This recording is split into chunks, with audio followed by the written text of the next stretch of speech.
आपण सध्या आहोत चितारोळी परिसरामध्ये, जिथे 23 वर्षाची ऋतुम देशमुख ही मागच्या अनेक वर्षापासून मूर्तिकला उदयास आणत आहे आणि ती मागच्या अनेक वर्षापासून मूर्तिकला जोपासून मूर्त्या बनवत आहे। तर आपण तिच्याशी भेटू, बोलू आणि नेमकं ती काय करते हे पाहूया।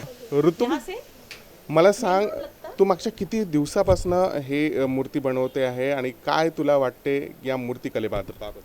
मला तर पहिली गोष्ट हेच वाटतं की कसं काही नवीन वस्तू शिकणं हे खूप गरजेचं आहे। तुम्ही सोशल मीडिया चालवा, पण सोशल मीडियामध्ये एवढं नको चालले जा की तुम्ही त्याच्याने तुम्ही आताची जे शिकायची जिंदगी आहे ती तुम्ही वाढून द्या, वाया नाही घालायची। म्हणजे जेवढी आता तुमची शिकायची आता वय आहे, तुम्हाला जेवढं शिकायचं तेवढं ज्ञान घ्या।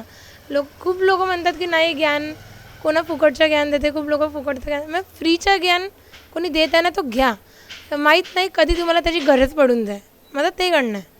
तुला ही आवड कशी निर्माण झाली तुझ्यामध्ये? तुला कुठे तू पाहिलं होतं पहिल्यांदा आणि त्यानंतर काय वाटलं आणि आज तू हे मूर्तिकला शिकली आणि आता ही मूर्ती बनवत आहे तू?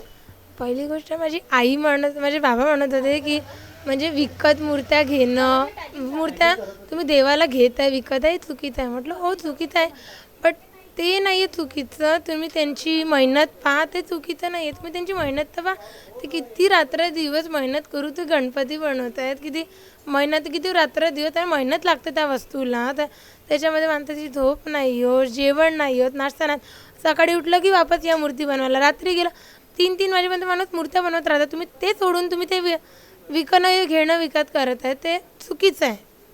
तुम्ही मेहनत पहा ना, तुम्ही कशाला विचार करताय की तुम्हाला घ्यायचं आहे की विकायचं आहे? तुम्ही मेहनत पहा, मेहनतीचे पैसे देत आहे। मूर्ती बनवताना अनेक गोष्टी लक्षात घ्याव्या लागतात। तू आजपर्यंत जे तुम्हाला शिकवत आले आहे त्यांच्याकडनं या बद्दलचे जे बारकावे आहे आणि हे बनवण्याचे जे डिझाईन्स आहे हे कुठपत आत्मसात केलं, कशा प्रकारे तुझा हा प्रवास राहिला आहे आणि काय काय शिकली आहे तू याच्यामध्ये? मी मूर्ती बनवणं म्हणजे पहिली गोष्ट तर मला स्टार्टिंग हेच सांगितलं की स्टार्टिंग स्ट्रक्चर कसं बनवतात, मातीला त्याचं लवचिक कसं बनवतात, कसं त्याला कडक करतात, कसं त्याला आकार देतात, का त्याला मजबूतीनं काम करावं लागतं, बारीकीनं काम करावं लागतं, मला हे शिकवलं। आणि दुसरी गोष्ट आहे की याचं काम म्हणजे असं नाही की तुम्ही पेंटिंग केलं ना सोडून दिलं, पेंटिंगवालं काम नाही, बारीकीचं काम आहे। याला एक एक पॉईंट नोट करून घ्यावं लागतं, दिमागात बसवावं लागतं की किती मेहनत लागते, किती दिवसाची मेहनत लागते। ही सीजेपी प्रोटेस्ट नंतर जेनझी लोकांवर अनेक लोकांचा रोष होता। खूप लोक जे आहे या मुलांना काही बरं वाईट असं बोलत होते। तू सुद्धा जेनझी आहे, अनेक मुलं तुझे सुद्धा कॉलेजमध्ये फ्रेंड्स असणार, तर ते मुलं जे आहे ते इतरही मुलं जे आहे ते मोबाईलवर आपला वेळ घालवते। तशा लोकांना तू काय, तशा मुलांना तू काय म्हणशील आणि काय तुझ्याकडनं संदेश राहील? माझ्याकडनं तर एकच संदेश आहे, तुम्ही मोबाईल सोडून तुम्ही मोबाईल यूज करा, एकच, जास्त नाही, दिवसातून 1 तास। तुम्ही एवढं 24 तास मोबाईलमध्ये गुंतून तुम्ही तुमचा वेळ घालवत आहे।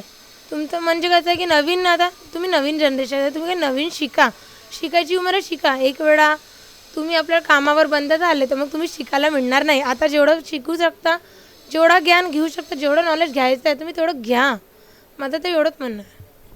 23 वर्षाचे ऋतुम जी आहे मागच्या अनेक दिवसापासून हे काम करते। आपण पाहू शकतो की तिने जे आहे आपल्या या मूर्तिकलेचं मार्गदर्शन केशव मूर्तिकार यांच्याकडनं शिकली आणि अतिशय सुंदर जे आहे ती मूर्त्या बनवते। आपण पाहू शकता की या मूर्त्या तिनेच बनवल्या आहे आणि मागच्या अनेक वर्षापासून ती या मूर्त्या बनवते। पेंटिंगसुद्धा अतिशय सुंदर करते आणि आज ती आपली कला जगासमोर आणत आहे। नवी जे पिढी आहे त्यांना एक संदेश देण्याचा प्रयत्न करत आहे आणि जे जेनझी उदयास आले आहे, जे दिवसभर आपला वेळ जो आहे ते मोबाईलवर घालवत आहे, त्यांनासुद्धा अतिशय सुंदर तिने मेसेज दिला आहे की जो वेळ त्यांच्याकडे आहे तो वेळ नुसता मोबाईलवर नका घालू, तर काहीतरी नवीन शिकण्यासाठी हा वेळ वापरा, म्हणजे तुमच्यामध्ये नवीन कला आत्मसात करता येईल। कॅमेरा पर्सन विलाससह मी प्रकाश शुंकलवार, महाराष्ट्र TV 24, नागपूर।